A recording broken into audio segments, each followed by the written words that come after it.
NEET class physics class நம்ம start பண்ணுவோம். First lesson vectors topic பார்க்கலாம். சரிங்களா? ஜென்ரலாக வந்து ஃபிசிக்கல் குவான்டிட்டி வந்து classified into 2 types. Physical quantity என்னென்னப்பா? First physical quantity. The quantity which can be measurable is known as physical quantity. Example length, mass, time, force, velocity, acceleration, momentum, இந்த மாதிரி நிறைய physical quantities இருக்குது. சரிங்களா? இதில் வந்து ஒரு சில ஃபிசிக்கல் குவான்டிட்டிக்கு டைரக்ஷன் இருக்கும், ஒரு சில ஃபிசிக்கல் குவான்டிட்டிக்கு வந்து டைரக்ஷன் இருக்காது. ஆனால் எல்லா ஃபிசிக்கல் குவான்டிட்டியும் நம்ம மெஷர் பண்ணுவோம். சரிங்களா?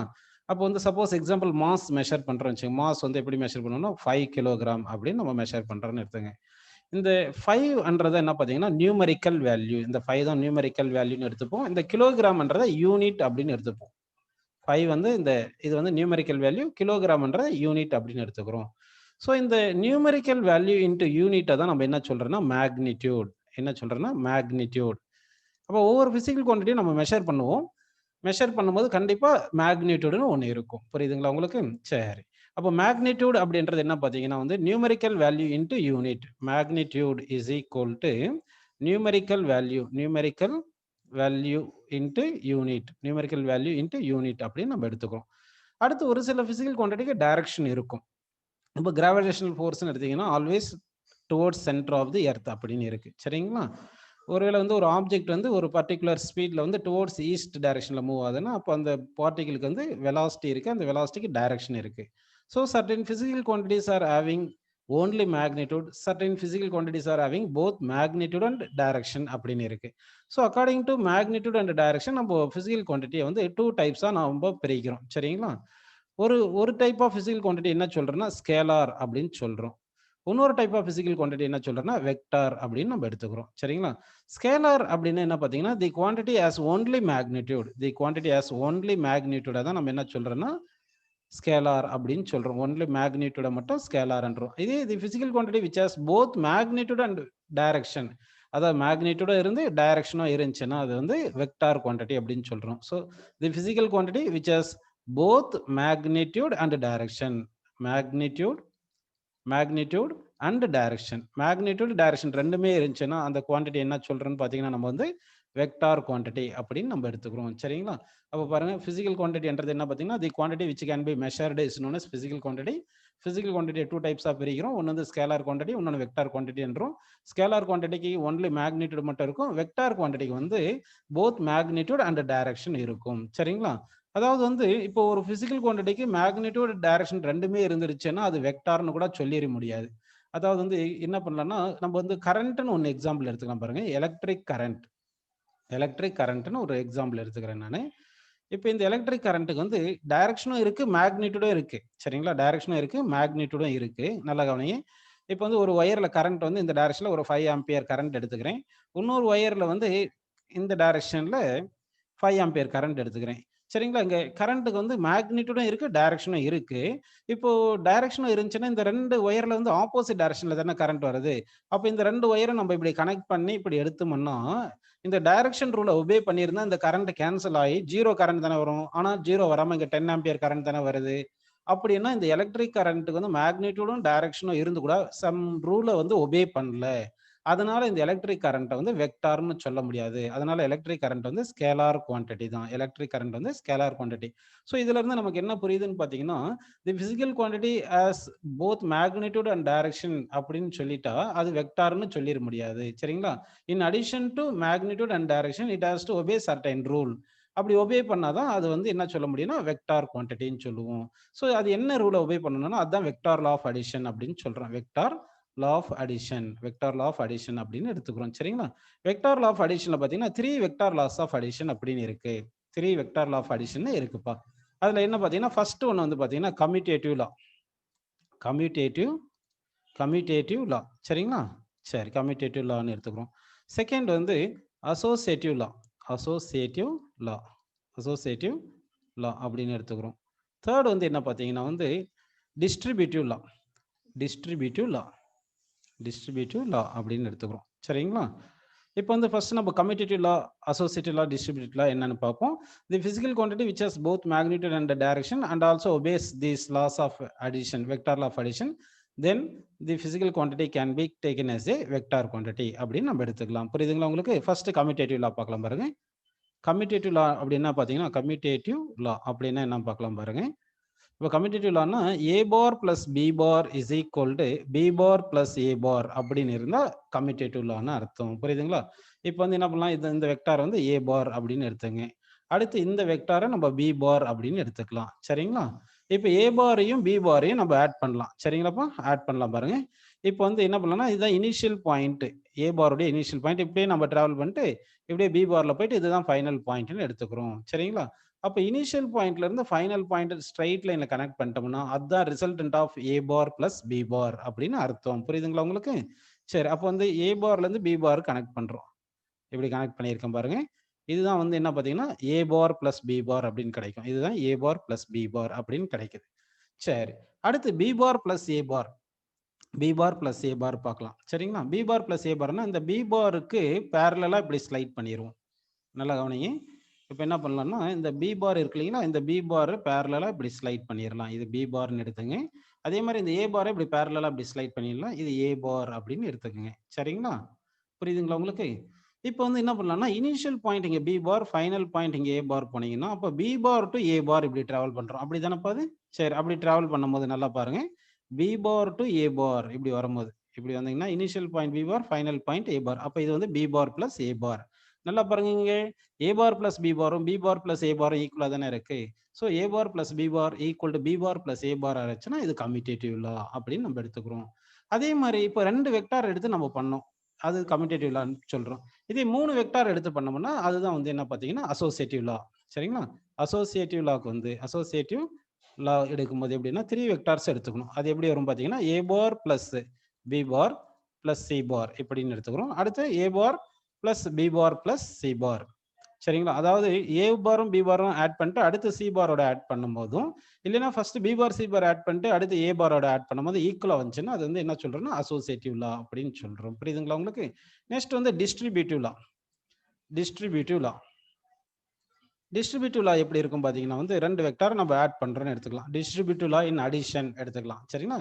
a bar plus b bar into ஒரு ஸ்கேலார் mல நம்ம மல்டிப்ளை பண்ணலாம். ஸ்கேலார் mல மல்டிப்ளை பண்றோம். சரிங்களா? மல்டிப்ளை பண்ணும்போது என்ன வரும் பாருங்க, ma பார் பிளஸ் mb பார். இந்த ஸ்கேலார் வந்து ஒவ்வொரு வெக்டாருக்கும் மல்டிப்ளை பண்ணி ஆட் பண்ண வர ஆன்சரும் 2 வெக்டார் ஆட் பண்ணிட்டு மொத்தத்துக்கும் ஸ்கேலார் மல்டிப்ளை பண்ணாலும் ஒரே ஆன்சர் தான் இருக்கும். இதுதான் டிஸ்ட்ரிபியூட்டிவ் லா. அப்போ வந்து the physical quantity which obeys இது, அதாவது the physical quantity which has both magnitude and direction and also obeys this vector law of addition அப்படி இருந்தால் தான் வந்து அது வெக்டார் குவான்டிட்டின்னு சொல்ல முடியும். புரியுதுங்களா உங்களுக்கு?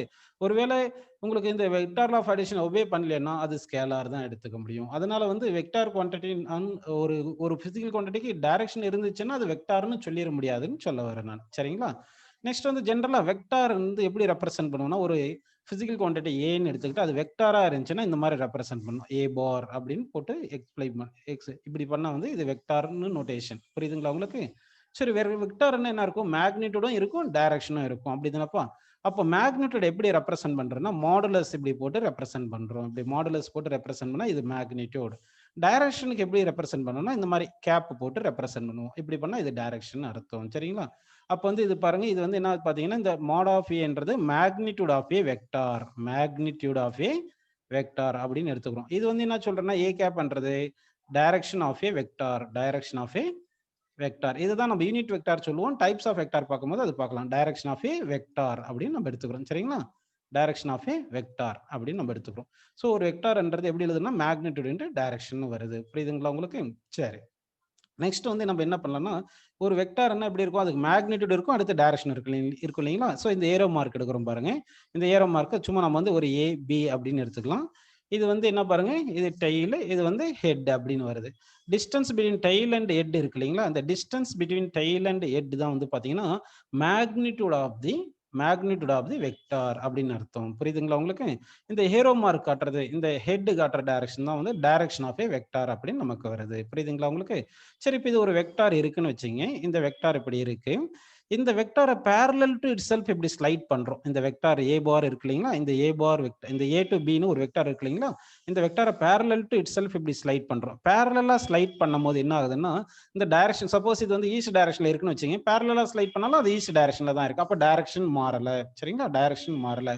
அதே மாதிரி அந்த லெங்த் a to b இங்க இருக்கு, இதுவும் a to b தானே வருது. அந்த லெங்த்தும் மாறல. அப்ப மேக்னிட்யூடும் மாறல. அப்ப வந்து ஒரு வெக்டாரை வந்து parallel to itself இப்படி ஸ்லைட் பண்ணும்போது என்ன ஆகுதுன்னா வந்து magnitude and direction do not change, so that vector is not changed, so that vector is not changed அப்படின்னு எடுத்துக்கலாம். ஒரு வெக்டார் வந்து சேஞ்ச் ஆகணும்னா அது எய்தர் மேக்னிட்யூட் சேஞ்ச் ஆகணும், அப்படி இல்லைன்னா டைரக்ஷன் சேஞ்ச் ஆகணும், இல்லைன்னா ரெண்டுமே சேஞ்ச் ஆகணும். இப்போ எதுவுமே சேஞ்ச் ஆகலைன்னா அப்போ வெக்டார் வந்து சேஞ்ச் ஆகலைன்னு அர்த்தம். அப்போ வந்து when a vector is slided parallel to itself, both magnitude and direction remains constant, so that that vector is not changed அப்படின்னு நம்ம எடுத்துக்கிறோம். சரிங்களா, இப்போ வந்து என்ன பண்றேன்னா ஒரு வெக்டார் எடுத்துக்கிறேன். இதுதான் வந்து ஒரு வெக்டார்னு எடுத்துங்க. இந்த பாயிண்ட் ஏன்னு எடுத்துங்க, இந்த பாயிண்ட் பின்னு வச்சுங்க. பாயிண்ட் ஏ அதாவது டெய்ல வந்து ஃபிக்ஸ் பண்ணிட்டு ஹெட்டை வந்து அப்படி ரொட்டேட் பண்றேன். புரியுதுங்களா உங்களுக்கு? இப்போ இது இனிஷியல் பொசிஷன்ல இருக்குன்னு வச்சுங்க. இப்போ இந்த வெக்டார் இப்படி ரொட்டேட் பண்ணியிருக்கேன், இப்படி ரொட்டேட் பண்றேன் பின்னு. ஸோ சர்டைன் ஆங்கிள் ரொட்டேட் பண்ணியிருக்கேன். இப்போ சர்டைன் ஆங்கிள் ரொட்டேட் பண்ணியிருக்கேன் வச்சுங்க. சப்போஸ் இது θ 90 டிகிரி இருந்தால் ஈஸ்ட்ல இருந்து நார்த் டைரக்ஷனுக்கு வந்துடும் இல்லைங்களா? அப்போ டைரக்ஷன் சேஞ்ச் ஆகுது, டைரக்ஷன் வந்து சேஞ்ச் ஆகுது. புரியுதுங்களா? ஆனால் மேக்னிட்யூட் சேஞ்ச் ஆகலை. எனிவே ஒரு வெக்டார்னு எடுத்துக்கிட்டீங்கன்னா மேக்னிட்யூட் சேஞ்ச் ஆனாலும் சரி, டைரக்ஷன் சேஞ்ச் ஆனாலும் சரி, ரெண்டுமே சேஞ்ச் ஆனாலும் அந்த வெக்டார் சேஞ்ச் ஆன மாதிரி தான் அர்த்தம். இப்போ வந்து ஒரு வெக்டார் வந்து என்ன பண்ணியிருக்கோம், ரொட்டேட் பண்ணும்போது எபோட் ஒரு எண்டு வந்து ரொட்டேட் பண்ணும்போது டைரக்ஷன் சேஞ்ச் ஆகிறதுனால அந்த vector is said to be changed அப்படின்னு நம்ம எடுத்துக்கிறோம். So vector is said to be சேஞ்சுன்னு எடுத்துக்கலாம். சரிங்களா, சரி. நெக்ஸ்ட் வந்து நம்ம என்ன பண்ணுவோம்னா ஜென்ரலா வந்து ஆங்கிள் பிட்வீன் வெக்டார்ஸ் நம்ம கண்டுபிடிப்போம். எப்படின்னா வந்து ரெண்டு வெக்டார்ஸ்க்கு பிட்வீன் தேம் ஆங்கிள் எது எடுக்கணும் பாத்தீங்கன்னா, நல்லா கவனிங்க. இப்போ இது ஒரு வெக்டார்னு எடுத்துங்க, இது ஏ வெக்டார்னு எடுத்துக்கலாம். சரிங்களா, இன்னொரு வெக்டார் இது பி வெக்டார்னு எடுத்துக்கலாம். சரிங்களா, அது பி வெக்டார்னு எடுத்துங்க. இப்போ நமக்கு பாத்தீங்கன்னா பிட்வீன் தீஸ் வந்து ரெண்டு ஆங்கிள்ஸ் வரும். இது ஒரு ஆங்கிள் வந்திருக்கும், நல்லா கவனிங்க. இது ஒரு ஆங்கிள் தீட்டான்னு வந்திருக்கும். இன்னொரு ஆங்கிள் இது ஒன்றுன்னு எடுத்துப்போம், இந்த ஆங்கிளும் எடுப்போம். இது வந்து 180 மைனஸ் தீட்டா அப்படின்னு எடுப்போம். சரிங்களா, ஸோ இந்த ரெண்டு angle which angle is angle between வெக்டார்ஸ்ன்னு பார்த்தீங்கன்னா, பிட்வீன் அந்த டெய்ல் இருக்கு இல்லைங்களா, அந்த டெய்ல், அதாவது இந்த ஏ வெக்டார்னு இப்படி எடுத்தீங்கன்னா இது வந்து டெய்ல் இங்கே இருக்கு. இன்னொரு பி வெக்டார் இப்படி எடுத்தீங்கன்னா அதனோட டெய்ல் இங்கே இருக்கும். பிட்வீன் டைல்ஸ் இருக்கிற ஆங்கிள் தான் வந்து நம்ம என்ன எடுக்கணும் பார்த்தீங்கன்னா வந்து ஆங்கிள் தீட்டா அப்படின்னு நம்ம எடுக்கணும். புரியுதுங்களா உங்களுக்கு? சரிங்களா, அதனால வந்து இப்போ வந்து இந்த ஆங்கிள் தான் நம்ம தீட்டான்னு எடுத்துக்கணும், இது எடுக்கக்கூடாது. சரிங்களா, ஆங்கிள் பிட்வீன் டூ வெக்டார்ஸ் வந்து பார்த்தீங்கன்னா பிட்வீன் அந்த டூ வெக்டார்ஸ் உடைய பிட்வீன் டைல்ஸ் இருக்கிற ஆங்கிள் தான் ஆங்கிள் பிட்வீன் வெக்டார்ஸ் நம்ம எடுத்துக்கணும். சரிங்களாப்பா, சரி. இந்த தீட்டா அதாவது ஆங்கிள் பிட்வீன் டூ வெக்டார்ஸ் வந்து நிறைய இடத்துல ப்ராப்ளம் சால்வ் பண்ற இடத்துல நம்ம யூஸ் பண்ணிட்டே இருப்போம். நெக்ஸ்ட் வந்து நம்ம பார்க்க போறது types of vector. Types of vector, types of vector நிறைய டைப்ஸ் இருக்கு இந்த இதுல. கொஞ்சம் ஃபாஸ்டா பார்த்துடலாம் பாருங்க. ஃபர்ஸ்ட் வந்து பாத்தீங்கன்னா என்ன பாத்தீங்கன்னா zero vector. Zero vector, zero வெக்டாருக்கு இன்னொரு பேர் வந்து நல் வெக்டார் அப்படின்னு சொல்லுவோம், ஆர் நல் வெக்டார் அப்படின்னு எடுத்துக்கலாம். சரிங்களா, நல் வெக்டார். ஜீரோ வெக்டார்னா என்ன பாத்தீங்கன்னா வந்து a vector whose magnitude is 0 and direction is undefined அப்படின்னு இருக்கும், அதுதான் வந்து ஜீரோ வெக்டார். இப்போ டிஸ்பிளேஸ்மெண்ட் இன் ஏ ரவுண்ட் ட்ரிப் நம்ம எடுத்துக்கலாம் பாருங்க. இப்போ வந்து என்ன பண்ணலாம்னா இப்போ பாயிண்ட் ஏல இருந்து நான் ஸ்டார்ட் பண்ணிட்டு அப்படியே மூவ் பண்றேன், இப்படி வந்துடுறேன். பாயிண்ட் பின்னு ஃபைனல் பாயிண்ட் பாயிண்ட் ஏவும் கோயின்சைட் ஆயிருது. அதாவது ரவுண்ட் ட்ரிப்னா என்ன பாத்தீங்கன்னா இனிஷியல் பாயிண்ட்டும் ஃபைனல் பாயிண்ட்டும் கோயின்சைட் ஆனா அதுக்கு பேர் தான் ரவுண்ட் ட்ரிப்னு அர்த்தம். ரவுண்ட் ட்ரிப்னா ரவுண்டா தான் மூவ் ஆகணும் கிடையாது. ரவுண்ட் ட்ரிப்னா இனிஷியல் பாயிண்ட்டும் ஃபைனல் பாயிண்ட்டும் கோயின்சைட் ஆகணும். அப்படியானா அது வந்து ரவுண்ட் ட்ரிப் அப்படின்னு எடுத்துப்போம். இந்த கேஸ் ஆஃப் ரவுண்ட் ட்ரிப்ல பாத்தீங்கன்னா டிஸ்பிளேஸ்மெண்ட் வந்து ஜீரோ, டிஸ்பிளேஸ்மெண்ட் வந்து ஜீரோ இருக்கு. ஏன்னா இனிஷியல் ஃபைனல் பாயிண்ட் கோயின்சைட் ஆயிருச்சு இல்லையா, அதனால வந்து இங்க டிஸ்பிளேஸ்மெண்ட் இன் ரவுண்ட் ட்ரிப் வந்து நல் வெக்டார், ஜீரோ வெக்டார் அப்படின்னு எடுத்துக்கலாம். அதே மாதிரி ஒரு ஆப்ஜெக்ட் இருக்குன்னு எடுத்துங்க. இப்போ இந்த ஆப்ஜெக்ட் மேல 2 ஃபோர்ஸஸ் அப்ளை பண்றேன். இந்த பக்கம் வந்து ஒரு 5 நியூட்டன் ஃபோர்ஸ் அப்ளை பண்ணியிருக்கேன், இதே மாதிரி இந்த சைடில் ஒரு 5 நியூட்டன் ஃபோர்ஸ் அப்ளை பண்ணியிருக்கேன்னு எடுத்துங்க. இப்போ net force on this object வந்து ஜீரோ வருது, அதனால ஜீரோ ஃபோர்ஸ் ஆக்ட் ஆகுது. சரிங்களா, இது வந்து எக்ஸாம்பிள் ஃபார் ஜீரோ வெக்டார், நல் வெக்டார் அப்படின்னு எடுத்துக்கலாம். இதே மாதிரி ஒரு ஆப்ஜெக்ட் வந்து வெர்டிகலி அப்போர்ட் ப்ரொஜெக்ட் பண்ணலாம். வெர்டிகலி அப்போர்ட் அப்படி ப்ரொஜெக்ட் பண்ணுவோம். ப்ரொஜெக்ட் பண்ணும்போது என்ன ஆகுனா இது அப்போர்ட் போயிட்டே இருக்கும், வெலாசிட்டி டிகிரீஸ் ஆகிட்டே இருக்கும். அட் மேக்ஸிமம் ஹைட்ல வந்து இதனுடைய வெலாசிட்டி வந்து ஜீரோ அப்படின்னு வந்துடும். ஸோ அப்போ வந்து ஒரு ஆப்ஜெக்ட் வந்து நம்ம ப்ரொஜெக்ட் பண்ணும்போது அட் மேக்ஸிமம் ஹைட் வெலாசிட்டி ஜீரோன்றதுனால அங்கே at maximum height it is zero vector, velocity is zero vector அப்படின்னு நம்ம எடுத்துக்கலாம். சரிங்களா, ஸோ இது ஜீரோ வெக்டார் நமக்கு புரிஞ்சிருக்கு. அப்போ ஜீரோ வெக்டார் என்னது, a vector whose magnitude is 0 and direction is indeterminate is known as zero vector அப்படின்னு நம்ம எடுத்துக்கலாம். சரிங்களா, அடுத்து நம்ம பார்க்க போறது என்ன பார்த்தீங்கன்னா unit vector. Unit vector, unit vector. சரிங்களா, யூனிட் வெக்டார்னா என்ன பார்த்தீங்கன்னா, a vector has magnitude 1 unit magnitude and has fixed direction is known as unit vector அப்படின்னு சொல்றோம். அதாவது a vector which has magnitude 1ன்றது unit and has fixed direction is known as unit vector. சரிங்களா? இப்போ வந்து ஜெனரலா ஒரு வெக்டார் எப்படி ரெப்ரசென்ட் பண்றோம்? a bar is equal to magnitude of a vector into direction சொன்னேன் இல்லைங்களா? இப்போ வந்து எக்ஸாம்பிள் வந்து ஒரு a barன்றது வந்து நம்ம 5 நியூட்டன் அப்படின்னு எடுத்துக்கலாம். புரியுதுங்களா? 5 நியூட்டன் இது வந்து மேக்னிட்யூட்ல சொல்லியிருக்கேன். இன் ஈஸ்ட் டைரக்ஷன்ல ஆக்ட் ஆகுது அப்படின்னு சொல்லிக்கலாம். அப்போ 5 நியூட்டன்ன்றது மேக்னிட்யூட், ஈஸ்ட் டைரக்ஷன்ன்றது டைரக்ஷனை காமிக்குது. ஸோ 5 நியூட்டனை ஈஸ்ட் டைரக்ஷன் ரெண்டுத்தையும் மல்டிப்ளை பண்ணாதான் நமக்கு கிடைக்கிறது a bar. புரியுதுங்களா? சரி. அப்படின்னா வந்து நல்லா கவனிங்க. இந்த ஏ கேப்ன்றது தான் அந்த டைரக்ஷனை காமிக்குது. இந்த ஏ கேப் வேல்யூ எவ்வளவு இருக்கணும் பார்த்தீங்கன்னா 1 அப்படின்னு இருக்கணும். இதனுடைய வேல்யூ வந்து 1 மேக்னிட்யூட் 1 யூனிட்னு வரணும். புரியுதுங்களா? அதனால தான் இதை யூனிட் வெக்டார்னு சொல்றோம். ஸோ இப்போ யூனிட் வெக்டார் வேணும்னா என்ன பண்ணணும்னா, அந்த unit vector is equal to இது இங்கே வச்சுட்டு இந்த மாட் ஏ கீழே அனுப்பிச்சிருங்க. அப்போ ஏ பார் by Mat A, A bar by மாட் ஏ வரும். ஒரு வெக்டாரையும் அதனுடைய மேக்னிட்யூட், அதாவது ஒரு வெக்டாரை அதனுடைய மேக்னிட்யூட்ல டிவைட் பண்ணா நமக்கு யூனிட் வெக்டார் கிடைக்கும். புரியுதுங்களா? அப்போ இங்க நல்லா பாருங்க, இது யூனிட் வெக்டார்னு சொல்லியிருக்கோம். இது வந்து வெக்டார், இது மேக்னிட்யூட் ஆஃப் வெக்டார். ஜெனரலா ஏ பார்ன்றது நம்ம என்ன பண்ணலாம்னா வந்து 5 நியூட்டன் இன் ஈஸ்ட் டைரக்ஷன் வச்சுக்கலாம். சரிங்களா? அப்போ மாட் ஏன்றது என்ன சொல்லும்? மேக்னிட்யூட் வந்து 5 நியூட்டன் தானே வரும். அப்போ இங்க சப்ஸ்டிட் பண்ணுங்க. இது 5 நியூட்டன் இன் ஈஸ்ட் டைரக்ஷன் வருதுங்களா? டிவைட் பை 5 நியூட்டன் வருது. 5 நியூட்டன் கேன்சல் பண்ணிடுறோம். அப்போ இது டைரக்ஷன் மட்டும் வருது. அப்போ unit vector has no unit, யூனிட்னா மீட்டர், கிலோமீட்டர், இந்த நியூட்டன் அந்த மாதிரி வரும் இல்லையா? அந்த மாதிரி யூனிட் வராது. Unit vector has no unit, it has only direction and has unit magnitude, numerical value unit magnitude இருக்கும். புரியுதுங்களா உங்களுக்கு? சரி, இந்த யூனிட் வெக்டார் வந்து நம்ம என்ன பண்றோம்னா, நம்ம கார்ட்டீசியன் கோஆர்டினேட் சிஸ்டம்னு இருக்கும். அதாவது நம்ம ஸ்பேஸை வந்து டிஃபைன் பண்றது X axis, Y axis, Z axis, இந்த 3 டைரக்ஷன்ஸ்ல டிஃபைன் பண்ணியிருப்போம். சரிங்களாப்பா? அது directions X direction, X axis ஒரு டைரக்ஷன், ஒய் ஆக்சிஸ் ஒரு டைரக்ஷன், ஜெட் ஆக்சிஸ் ஒரு டைரக்ஷன் இருக்கு இல்லையா? அந்த டைரக்ஷன்ஸ் எல்லாம் டிஃபைன் பண்றதுக்கு சர்டன் யூனிட் வெக்டார்ல டிஃபைன் பண்ணியிருக்காங்க. அதை பார்க்கலாம் நம்ம. இது எக்ஸ் ஆக்சிஸ்னு எடுத்துக்கலாம். சரிங்களா? அடுத்து வந்து இதை ஒய் ஆக்சிஸ்னு எடுத்துப்போம் நம்ம.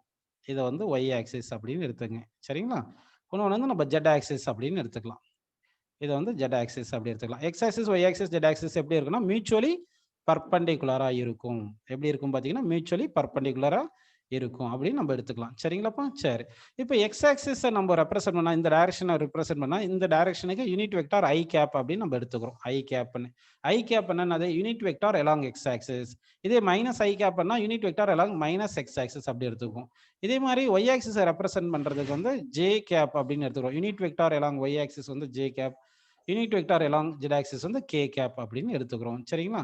அப்போ வந்து ஜென்ரலா ஒரு force act on a body வந்து 10 நியூட்டன் ஐ கேப்னா என்ன அர்த்தம் சொல்லுங்க? அப்போ வந்து 10 நியூட்டன் ஃபோர்ஸ் எக்ஸ் டைரக்ஷன்ல ஆக்ட் ஆகுது அப்படின்னு அர்த்தம். அதுவும் ஆக்சலரேஷன் டு கிராவிட்டி எப்படி சொல்லுவோம் சொல்லுங்க? நம்ம 9.8 metre per second square minus j கேப்னு சொல்லிடுவோம். ஏன்னா வந்து ஆக்சலரேஷன் டு கிராவிட்டி வந்து vertically downward direction, vertical downward direction என்ன சொல்றேன்னா மைனஸ் ஒய் டைரக்ஷன்றதுனால மைனஸ் ஒய் டைரக்ஷனுக்கு வந்து மைனஸ் ஜே கேப்னு எடுத்துப்போம். மேக்னிட்யூட் வந்து 9.8 metre per second square. So அப்போ அந்த டைரக்ஷனை நம்ம இந்த டைரக்ஷன்ல இருக்கு, டவுன்வர்ட் டைரக்ஷன், அப்போ டைரக்ஷன், இல்லைன்னா டுவர்ட்ஸ் ரைட், டுவர்ட்ஸ் லெஃப்ட் அப்படிலாம் சொல்றதை விட அந்த i cap, j cap, minus I gap இப்படின்னு சொல்லிட்டு அந்த டைரக்ஷன் ஃபுல் மீனிங்ல நமக்கு கிடைச்சிரும். சரிங்களா? அப்போ unit வெக்டார்ன்றது a vector which has unit magnitude and as fixed direction is known as unit vector அப்படின்னு போயிடலாம். சரிங்களா? அடுத்து வந்து லைக் வெக்டார், லைக் வெக்டார் அப்படின்னு இருக்கு. Like vectors, like vectors, like vectors என்ன பார்த்தீங்கன்னா 2 வெக்டார்ஸ் வந்து எப்படி இருக்கணும்னா சேம் டைரக்ஷன்ல இருக்கணும். சேம் டைரக்ஷன்ல இருந்துச்சுன்னா அதான் லைக் வெக்டார்ஸ் அப்படின்னு சொல்றோம். புரியுதுங்களா? அடுத்து ஈக்குவல் வெக்டார்ஸ், ஈக்குவல் வெக்டார்ஸ்னு இருக்கு. ஈக்குவல் வெக்டார்ஸ்னா 2 வெக்டார் ஈக்குவலா இருக்கணும்னா போத் மேக்னிட்யூட் அண்ட் டைரக்ஷன் ஈக்குவலா இருக்கணும். போத் மேக்னிட்யூட் அண்ட் டைரக்ஷன் ஈக்குவலா இருக்கணும். அதாவது 2 vectors A and B are said to be equal vector if their magnitude and directions are equal, then only they are called as equal vectors அப்படின்னு எடுத்துக்கலாம். Unequal வெக்டார்னா எப்படி இருக்கலாம்? Either magnitude டிஃபரெண்டா இருக்கலாம், இல்ல direction டிஃபரெண்டா இருக்கலாம், இல்லைன்னா போத் மேக்னிட்யூட் அண்ட் டைரக்ஷன் டிஃபரெண்டா இருக்கலாம். அப்படி இருந்துச்சுன்னா அது அன்ஈக்குவல் வெக்டார்ஸ் அப்படின்னு எடுத்துக்கலாம். சரிங்களா? இந்த லைக் வெக்டாரவே நம்ம என்ன சொல்லலாம்? பேரலல் வெக்டார்னு சொல்லிக்கலாம். லைக் வெக்டாரவே பேரலல் வெக்டார்னு அப்படின்னு எடுத்துக்கலாம். சரி, next collinear vectors, collinear vectors, collinear vectors, collinear vectors. Collinear vectors அப்படின்னா பார்த்தீங்கன்னா if angle between 2 vectors is either 0 degree or 180 degree இருந்துச்சுன்னா அதுதான் கொலினியர் வெக்டார்னு சொல்லுவோம். அப்படின்னா 2 vectors lie on the same லைனா இருந்தா அதுதான் கொலினியர் வெக்டார்ஸ். இப்போ இது வந்து ஏ வெக்டார்னு எடுத்துங்க. சரிங்களா? அடுத்து வந்து இது பி வெக்டார் அப்படி எடுத்துங்க. இது வந்து பி வெக்டார்னு எடுத்துங்க. இப்போ ஏ வெக்டாரும் பி வெக்டாரும் சேம் டைரக்ஷன்ல இருக்கனால இங்க ஆங்கிள் பிட்வீன் தீஸ் 2 வெக்டார் வந்து 0 டிகிரின்னு கிடைக்கும். இதே இந்த 2 வெக்டார் வந்து சேம் லைன்ல இருக்கு. பட் ஆப்போசிட் டைரக்ஷன்ல இருக்கு. இங்க பாருங்க இந்த ஃபர்ஸ்ட் இது கேஸ் 1ன்னு எடுத்துக்கலாம். சரிங்களா? இது கேஸ் 2ன்னு எடுக்கிறேன். கேஸ் 1, கேஸ் 2 இந்த 2 கேஸ்லயும் பாத்தீங்கன்னா எப்படி இருக்குன்னா 2 வெக்டாருமே சேம் லைன்ல தான் இருக்கு. ஆனா வந்து இங்க பாருங்க ஃபர்ஸ்ட் கேஸ்ல வந்து டைரக்ஷன் சேமா இருக்கு. செகண்ட் கேஸ்ல வந்து டைரக்ஷன்ஸ் ஆப்போசிட்டா இருக்கு. அதனால ஃபர்ஸ்ட் கேஸ்ல ஆங்கிள் பிட்வீன் 2 வெக்டார்ஸ் வந்து 0 இருக்கு. செகண்ட் கேஸ்ல ஆங்கிள் பிட்வீன் 2 வெக்டார்ஸ் வந்து 180 டிகிரி இருக்கு. புரியுதுங்களா அது? அப்போ angle between 2 vectors either 0 or 180 டிகிரியா இருந்தா கொலினியர் வெக்டார் சொல்லிடலாம். இல்லைன்னா சிம்பிளா வந்து கொலினியர் வெக்டார் என்னன்னா பாத்தீங்கன்னா வந்து 2 vector lie in the same line is known as collinear vector அப்படின்னு எடுத்துக்கலாம். புரியுதுங்களா உங்களுக்கு? அடுத்து coinitial vector. Coinitial vector அப்படின்னு இருக்கு. கோ இனிஷியல் வெக்டார்ஸ்னு இருக்கு. அது என்ன பாத்தீங்கன்னா 2 or more vectors starts from same point, origin from same point. இப்போ a பார், இது b பார், இது c பார், இந்த வெக்டார்ஸ் எல்லாமே வந்து ஆரிஜின் ஃப்ரம் சேம் பாயிண்ட் அப்படி இருந்துச்சுன்னா இதுக்கு பேர் கோ இனிஷியல் வெக்டார். அதான் கோ இனிஷியல் வெக்டார் அப்படின்னு சொல்றோம். சரிங்களா? அதே மாதிரி கோ டெர்மினஸ் வெக்டார் இருக்கு. கோ டெர்மினஸ் வெக்டார். கோ டெர்மினஸ் வெக்டார். கோ டெர்மினஸ் வெக்டார் அப்படின்னு என்ன பாத்தீங்கன்னா 2 or more vectors meets at the same point, end at the same point. இப்போ வந்து இது வெக்டார் ஏ இந்த டைரக்ஷன்ல வந்து இந்த பாயிண்ட்டுக்கு மீட் ஆகுது. அதே மாதிரி வெக்டார் பி வந்து அதே பாயிண்ட்டுக்கு மீட் ஆகுது. வெக்டார் சியும் அதே பாயிண்ட்டுக்கு இப்படி மீட் ஆகுது. அப்போ 2 or more vectors are terminates at a same point அப்படி இருந்துச்சுன்னா அதை தான் என்ன சொல்றோம்னா கோடெர்மினஸ் வெக்டார் அப்படின்னு நம்ம எடுத்துக்கிறோம். சரிங்களா? அடுத்து கோப்ளேனார் வெக்டார் அப்படி இருக்கு. Coplanar vector. கோப்ளேனார் வெக்டார் அப்படின்னு இருக்கு. சரிங்களா? கோப்ளேனார் வெக்டார் என்ன பாத்தீங்கன்னா 2 or more vector lie in the same plane is known as coplanar vector. இப்போ வந்து நீங்க ஸ்கிரீன்ல தானே பார்த்துட்டு இருக்கீங்க கிளாஸ் வந்து இந்த ஸ்கிரீன் வந்து ஒரு பிளேன் என்ன பிளேன் எடுத்துக்கலாம்னா YX பிளேன். அதாவது இந்த ஸ்கிரீனுடைய லெங்த் வந்து X ஆக்சிஸ்னு எடுத்துங்க, ஹைட்டை வந்து Y ஆக்சிஸ்னு அப்படி எடுத்துங்க. சரிங்களா? அப்போ இந்த ஸ்கிரீனோட பிளேன் வந்து XY பிளேன்ல இருக்கு. அப்போ இந்த ஸ்கிரீன்ல இப்போ நான் வரைகிற எல்லா வெக்டாருமே கோப்ளனார் வெக்டார்னு தான் வரும். அப்போ இந்த வெக்டார் A வெக்டார், இந்த வெக்டார் B வெக்டார், புரியுதுங்களா? அது இந்த வெக்டார் சி வெக்டார் இந்த மாதிரி எந்த வெக்டார்ஸ் இந்த ஸ்கிரீன்ல வரையும் போது இது வந்து ஸ்கிரீன்ன்றது ஒரு பிளேன் தான். 2 டைமென்ஷனல் பிளேன், 2 டைமென்ஷனல் டயக்ராம் தானே வரைகிறோம். அப்போ இது எல்லாமே கோப்ளேனார் வெக்டார். அப்போ 2 or more vector lie in the same plane is known as coplanar vector அப்படின்னு எடுத்துக்கிறோம். புரியுதுங்களா உங்களுக்கு? சரி.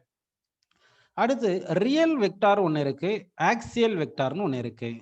Real vector. ரியல் வெக்டார் என்ன ஆக்சுவலா வந்து அந்த வெக்டார்ஸ் எல்லாம் நமக்கு தெரிஞ்ச மாதிரி தான் இருக்கும். இப்போ ஃபோர்ஸ் வந்து ரியல் வெக்டார். அதே மாதிரி வெலாசிட்டி, ஆக்சலரேஷன், மொமெண்டம் இது எல்லாமே ரியல் வெக்டார் அப்படின்னு எடுத்துவோம். ஆக்சியல் வெக்டார் அப்படின்னு இருக்கு. ஆக்சியல் வெக்டார்ஸ் அப்படின்னு இருக்கு. சரிங்களா? இந்த ரொட்டேஷன் மோஷன்ல தான் ஆக்சியல் வெக்டார்ஸ் கான்செப்டை நம்ம பார்ப்போம். எலாங் தி ஆக்சிஸ் சர்டன் பிசிக்கல் குவான்டிட்டி இருக்கிற மாதிரி நம்ம டிஃபைன் பண்ணியிருப்போம். சப்போஸ் ஒரு ஆப்ஜெக்ட் வந்து இப்படி ரொட்டேட் ஆகிட்டு இருக்குன்னு எடுத்துங்க. இப்படி ரொட்டேட் ஆகிட்டு இருக்கும்போது என்ன ஆகும்னா உங்களுக்கு இங்கே ஆக்சிஸ் இப்படி எடுத்திருப்போம். இந்த ஆங்குலர் வெலாசிட்டி வந்து எலாங் தி ஆக்சிஸ் இருக்கிற மாதிரி சொல்லுவோம். அதே மாதிரி ஆங்குலர் ஆக்சலரேஷன் எலாங் தி ஆக்சிஸ் இருக்கு. டார்க்கு, ஆங்குலர் மொமெண்டம், அதாவது ஒமேகான்றது ஆங்குலர் வெலாசிட்டி, ஆல்ஃபான்றது ஆங்குலர் ஆக்சலரேஷன், டார்க்ன்றது இது டவ்ன்றது டார்க், எல்ன்றது ஆங்குலர் மொமெண்டம். இது எல்லாமே ஆக்சியல் டைரக்ஷன்ல இருக்கு. எலாங் தி ஆக்சிஸ் எதுவுமே இருக்கிற மாதிரி தெரியாது நமக்கு. அதை தான் சூடோ வெக்டார்னு சொல்றது. இந்த மாதிரி எதுவுமே இருக்காது, இருந்தாலும் எலாங் தி ஆக்சிஸ் சர்டன் குவான்டிட்டி இருக்கிற மாதிரி டிஃபைன் பண்ணியிருப்போம். அந்த வெக்டார்ஸை தான் நம்ம ஆக்சியல் வெக்டார்னு சொல்றோம். ரியல் வெக்டார்ன்றது இந்த ரியலாவே அந்த வெக்டார்ஸ் வந்து டிஃபைன் பண்ணியிருப்போம். அதனால தான் அது ரியல் வெக்டார்ஸ் அப்படின்னு நம்ம எடுத்துக்கிறோம். சரிங்களா? அப்போ வந்து உங்களுக்கு இந்த வெக்டார்ஸ் எல்லாம் தெரிஞ்சிருக்கு. அடுத்து ரொம்ப இம்பார்ட்டன்ட் வெக்டார் என்ன பார்த்தீங்கன்னா பொசிஷன் வெக்டார் அப்படின்னு ஒன்று இருக்குப்பா. பொசிஷன் வெக்டார் அப்படி இருக்கு. அந்த பொசிஷன் வெக்டார் எப்படின்னு ரெப்ரசென்ட் பண்ண போறோம்னு பாருங்க. இப்போ வந்து இது எக்ஸ் ஆக்சிஸ், ஒய் ஆக்சிஸ் இந்த மாதிரி எல்லாம் எடுத்துட்டு அடுத்து ஒரு ஜெட் ஆக்சிஸும் ஒன்று எடுத்துக்கலாம். சரிங்களா? இப்போ X axis, Y axis, Z axis எல்லாமே மீட் பண்ற பாயிண்ட் தான் நம்ம என்ன எடுக்கிறோம்னு சொல்லுங்க, ஆரிஜின் அப்படின்னு எடுத்துக்கிறோம். ஆரிஜின் இங்க எடுத்துக்கிறோம். இப்போ ஒரு ஸ்பேஸ்ல வந்து ஒரு பாயிண்ட் எடுத்துக்கிறேன். இந்த பாயிண்ட் பின்னு எடுத்துக்கிறேன் ஸ்பேஸ்ல. புரியுதுங்களா உங்களுக்கு? சரி. இந்த பாயிண்ட் பி வந்து ஸ்பேஸ்ல இருக்கும்போது இது வந்து என்னது, ஆரிஜின்ல இருந்து எக்ஸ் ஆக்சிஸ்ல சர்டன் டிஸ்டன்ஸ் இருக்கும், ஒய் ஆக்சிஸ்ல சர்டன் டிஸ்டன்ஸ் இருக்கும், ஜெட் ஆக்சிஸ்ல சர்டன் டிஸ்டன்ஸ் இருக்கும் அப்படின்னு நம்ம எடுத்துப்போம். புரியுதுங்களா? சரி. இப்போ ஆரிஜின்ல இருந்து அந்த பாயிண்ட் பி, அதாவது பார்ட்டிகல் எங்க இருக்கோ, எந்த பொசிஷன்ல இருக்கோ அந்த பாயிண்ட் பி நம்ம கனெக்ட் பண்ணிடுவோம். ஆரிஜின்ல இருந்து இந்த பாயிண்ட் வந்து ஸ்பேஸ்ல சர்டன் பிளேஸ்ல இருக்குன்னு நம்ம ரெப்ரசென்ட் பண்றோம் இல்லைங்களா? அதை தான் நம்ம என்ன சொல்றோம்னா பொசிஷன் வெக்டார். அப்போ இந்த ஓபி பார், இந்த ஓபி பாரை தான் நம்ம என்ன சொல்லணும்னா ஆர் பார் அப்படின்னு எடுத்துக்கிறோம். புரியுதுங்களா? இந்த ஆர் பார் தான் பொசிஷன் வெக்டார். இது எக்ஸ் ஆக்சிஸ், இது ஒய் ஆக்சிஸ், இது ஜெட் ஆக்சிஸ். ஸோ இந்த ஆர் பார் எப்படி ரெப்ரசென்ட் பண்ணுவோம் பார்த்தீங்கன்னா, இந்த பாயிண்ட் பி வந்து ஸ்பேஸ்ல இருக்குது வந்து ஆரிஜின்ல இருந்து எக்ஸ் ஆக்சிஸ்ல சர்டைன் டிஸ்டன்ஸ் இருக்கும், ஒய் ஆக்சிஸ்ல இருந்து சர்டைன் டிஸ்டன்ஸ் இருக்கும், ஜெட் ஆக்சிஸ்ல இருந்து சர்டைன் டிஸ்டன்ஸ் இருக்கும். ஆனா அதெல்லாம் வித் டைரக்ஷன்ல ரெப்ரசென்ட் பண்ணுறதுல யூனிட் வெக்டார் மல்டிப்ளை பண்றோம். சரிங்களா? அப்போ எக்ஸ் ஆக்சிஸ்ல இருக்கிற டிஸ்டன்ஸ்க்கு x into i cap, y ஆக்சிஸ்ல இருக்கிறது y into j cap, z ஆக்சிஸ்ல இருக்கிறது ஜெட் இன்ட்டு கே கேப் அப்படின்னு போட்டு இது பிளஸ் சிம்பிள் இப்படி ரெப்ரசென்ட் பண்ணிடுவோம். புரியுதுங்களா உங்களுக்கு? ஸோ இப்படி பண்ணிட்டோம்னா இதுதான் வந்து நம்ம பொசிஷன் வெக்டார் அப்படின்னு நம்ம எடுத்துக்கிறோம். இது வந்து சப்போஸ் வந்து இந்த பாயிண்ட் வந்து நமக்கு ஒரு பிளேன்ல இருக்கு, எக்ஸ் ஒய் பிளேன்ல இருந்துச்சுன்னா அப்போ ஜெட் வேல்யூ 0 போட்டுக்க வேண்டியது, ஒய் ஜெட் பிளேன்ல இருந்துச்சுன்னா அப்போ எக்ஸ் வேல்யூ 0 போட்டுக்கணும். சரிங்களா? அந்த மாதிரி எழுதிக்க வேண்டியதான். ஜென்ரலா ஸ்பேஸ்ல ஒரு பாயிண்ட்டை நம்ம எடுத்துக்கிறோம், அந்த பாயிண்ட் ஆரிஜின்ல இருந்து எவ்வளவு டிஸ்டன்ஸ்ல இருக்கு, அடுத்து எந்த டைரக்ஷன்ல இருக்குன்னு சொல்றது தான் நம்ம இந்த பொசிஷன் வெக்டார்ல வந்து நம்ம ரெப்ரசென்ட் பண்றோம். ஸோ மெயினா நமக்கு இந்த டைப்ஸ் ஆஃப் வெக்டார்ல என்னென்ன வெக்டார் நமக்கு தேவைப்படுதுன்னா யூனிட் வெக்டார் ரொம்ப இம்பார்ட்டன்ட், அடுத்து இந்த பொசிஷன் வெக்டார் வந்து ரொம்ப இம்பார்ட்டன்ட். இதுதான் வந்து ஃபார்முலாஸ்க்கு நம்ம யூஸ் பண்றோம், ப்ராப்ளம் சால்வ் பண்றதுக்கு யூஸ்ஃபுல்லா இருக்கும். சரிங்களா? சரி. ஜென்ரலா 2 வெக்டார்ஸ் குடுத்துடுறாங்கன்னு வச்சுங்க. அந்த 2 வெக்டார்ஸ நம்ம என்ன பண்ணலாம்னா, ஆட் பண்ணலாம், சப்ட்ராக்ட் பண்ணலாம், மல்டிப்ளை பண்ணலாம். சரிங்களா? ஸோ நம்ம இந்த கிளாஸ்ல ஃபர்ஸ்ட் வந்து நம்ம அடிஷன் ஆஃப் வெக்டார பத்தி பார்க்க போறோம். இது ரொம்ப இம்பார்ட்டன்ட். நிறைய பிசிக்கல் குவான்டிட்டிஸ் நம்ம வந்து 11th 12th எல்லா டாபிக்லும் அடிஷன் 2 பிசிக்கல் குவான்டிட்டி எடுத்து ஆட் பண்ற மாதிரி எல்லாம் பார்ப்போம். அங்கெல்லாம் இது யூஸ் ஆகும். சரிங்களா? அதனால இப்ப பார்க்க போறது addition of vector. Addition of vector. Addition of vectors. அதாவது 2 வெக்டார் எடுத்து ஆட் பண்ணலாம். சரிங்களாப்பா? இப்போ நான் 2 வெக்டார் எடுத்து ஆட் பண்றேன் பாருங்க. இப்போ வந்து ஃபர்ஸ்ட் வந்து ஒரு வெக்டார் எடுத்துக்கிறேன். இது வந்து பி வெக்டார் அப்படின்னு எடுத்துக்கிறேன். இது வந்து பி வெக்டார்னு எடுத்துக்கிறேன்ப்பா. அடுத்து வந்து என்ன பண்றேன்னா ஒரு கியூ வெக்டார் அப்படின்னு நம்ம எடுத்துக்கலாம். இது வந்து கியூ வெக்டார் அப்படின்னு எடுத்துக்கலாம். புரியுதுங்களா உங்களுக்கு? இப்போ இது வந்து பாருங்க, நல்லா கவனிங்க. இப்போ இது என்ன சொல்லியிருக்குன்னா, இந்த பாயிண்ட் வந்து ஆரிஜின் ஓ எடுத்துங்க, இந்த பாயிண்ட் வந்து ஏன்னு எடுத்துங்க, இந்த ஓஏ தான் வந்து பி பார் அப்படின்னு எடுத்துக்கலாம். ஓ டு பி இருக்கிறது தான் என்ன பண்ணலாம்னா வந்து இந்த பாயிண்ட் பி எடுத்துட்டு ஓ டு பி தான் கியூ பார் அப்படின்னு எடுத்துக்கலாம். அப்போ ஓஏ பாரும் ஓபி பாரும் வந்து P bar and Q bar அப்படி எடுத்துப்போம். பி பாரோட மேக்னிடியூட் பி எடுத்துங்க, கியூ பாரோட மேக்னிடியூட் கியூன்னு எடுத்துங்க. So angle between these two vector வந்து எவ்வளவு இருக்கும் பார்த்தீங்கன்னா டீட்டா அப்படின்னு எடுத்துக்கலாம். இப்போ இந்த வெக்டார் 2 வெக்டாரை ஆட் பண்றோம். ஆட் பண்ணா ரிசல்டன்ட் வெக்டார் கிடைக்கும். ரிசல்டன்ட் வெக்டார்ன்றது வெக்டார், அதனால அதனுடைய மேக்னிடியூட், டைரக்ஷன் ரெண்டுத்தையும் நம்ம கண்டுபிடிக்கணும். அது கண்டுபிடிக்கிறதுக்கு என்ன பண்றோம்னா, நம்ம இது ஒரு லா மாதிரி எடுத்து டிஃபைன் பண்ண போறோம். அது எந்த லான்றதை நான் எக்ஸ்பிளைன் பண்றேன் பாருங்க. இப்போ வந்து என்ன பண்ண போறோம்னா, நல்லா கவனிங்க. இப்போ வந்து இங்க உங்களுக்கு இங்க ஏ பார் இருக்கு இல்லைங்களா? அதாவது பாருங்க, இந்த பி பார் இருக்கு இல்லையா? இந்த பி பாரை அப்படியே மேல அப்படி ஸ்லைட் பண்றேன். அப்படியே பேரலா இப்படி ஸ்லைட் பண்ணிடுறேன். இப்படி எடுத்துங்க. இப்படி பேரலா இப்படி ஸ்லைட் பண்ணியிருக்கேன். சரிங்களா? அதே மாதிரி இந்த ஓபி பார் இருக்கு இல்லையா? இதையும் இப்படி பேரலா இப்படி ஸ்லைட் பண்ண போறேன். இப்படி பேரலா ஸ்லைட் பண்ணிடுறேன். இப்படி ஸ்லைட் பண்ணியிருக்கேன். சரிங்களா? இப்போ ஸ்லைட் பண்ணதுக்கு அப்புறம் நமக்கு என்ன மாதிரி தெரியுது பாருங்க, ஒரு டயகிராம் வந்திருக்கு. இது என்ன டயகிராம் மாதிரி தெரியுதுன்னா பேரலோகிராம் இருக்கு. ஏன்னா ஆப்போசைட்ஸ் ஆர் எப்படி இருக்கு? Equal and parallel. அப்படி தானப்பா இருக்கு. ஆப்போசைட்ஸ் ஆர் ஈக்குவல் அண்ட் பேரலல் இருந்துச்சுன்னா இது பேரலோகிராம். சரிங்களா? இந்த பேரலோகிராமுக்கு நமக்கு என்ன கிடைக்கும்னா, ஒரு 2 டயகனல் இருக்கும். அதுல நான் இந்த டயகனல் எடுத்திருக்கேன் பாருங்க. இந்த டயகனல் தான் resultant of p bar and q பார்ல இருக்கும். சரிங்களா? இது ஓஏ, இது பி, இது சின்னு எடுத்திருக்கேன். நல்லா கவனிங்க. எப்படின்னு எடுத்திருக்கேன். இப்போ வந்து இங்க பாருங்க. இந்த பி பார், கியூ பார் இருக்கு இல்லையா? இதனுடைய ரிசல்டன்ட் வந்து அலாங் தி டயகனல் இருக்கும். இதுதான் ரிசல்டன்ட் இந்த டைரக்ஷன்ல இருக்கும். புரியுதுங்களா உங்களுக்கு? சரி. இப்போ இந்த கியூ பார் இருக்கு. இந்த லெங்த் வந்து மோட் ஆஃப் கியூன்னு எடுத்துக்கலாம். அதே மாதிரி இந்த லெங்த் வந்து மோட் ஆஃப் பின்னு எடுத்துக்கலாம். இப்போ வந்து நமக்கு இந்த ரிசல்டன்ட் கண்டுபிடித்து ஃபார்முலாலாம் டெரைவ் பண்ண தேவையில்ல. டைரக்டா நமக்கு ஃபார்முலா தெரிஞ்சாவே அப்படியே சப்ஸ்டிட் பண்ணி ஆன்சர் வந்துரும். அதனால என்ன பண்றேன்னா, இப்போ இது கியூ பார் இருக்கு, இது பி பார் இருக்கு. இது ரெண்டுத்தோட ரிசல்டன்ட் வந்து எந்த டைரக்ஷன்ல இருக்குன்னா, அலாங் தி டயகனல் இருக்கும். Along the diagonal of the parallelogram இருக்கும். புரியுதுங்களா உங்களுக்கு? ஸோ இப்போ மேக்னிடியூட் ஆஃப்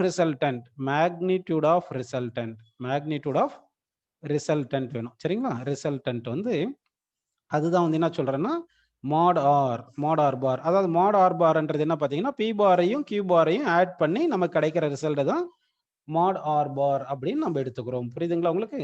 ஸோ இப்போ மேக்னிடியூட் ஆஃப் ஆர் பாருக்கு வந்து என்ன ஃபார்முலா அப்படின்னு பார்த்தீங்கன்னா வந்து கவனிங்க. இந்த மேக்னிடியூட் ஆஃப் ஆர் பாருக்கு வந்து mod r square is equal to square root of p square plus q square plus 2pq cos theta. இந்த ஃபார்முலா நம்ம ஞாபகம் வச்சுக்கணும். சரிங்களா?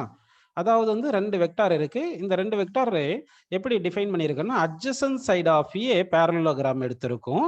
அடுத்து இதனுடைய ரிசல்டன்ட் வந்து எப்படி இருக்குன்னா, along the diagonal of a parallelogram. இதுதான் parallelogram law of vector addition 11th class text புக்ல நம்ம படிப்போம். அதாவது parallelogram law of vector addition is defined as 2 vectors are taken along the adjacent sides of a parallelogram which are defined both magnitude and direction. The resultant is taken along the diagonal of a parallelogram whose magnitude and direction also defined அப்படின்னு சொல்லியிருப்பாங்க. சரிங்களா? இங்க square போட்ட இங்க square எடுத்துட்டா தான் நமக்கு root இருக்கும். சரிங்களா? அதனால இங்க ஸ்கொயர் வரக்கூடாது. அப்போ mod of r is equal என்ன ஃபார்முலா பாருங்க, magnitude of resultant of p bar and q barக்கு வந்து square root of p square plus q square plus 2pq into cos theta. இந்த தீட்டான்றது angle between p and q. சரி, இப்போ நம்ம resultant vector தானே கண்டுபிடிக்கணும். அதுக்கு மேக்னிடியூட் ஃபார்முலா தான் இப்போதைக்கு எழுதியிருக்கேன். அடுத்து டைரக்ஷன் ஃபார்முலா நம்ம எழுதணும். அப்போ டைரக்ஷன் ஆஃப் ரிசல்டன்ட் வெக்டார்,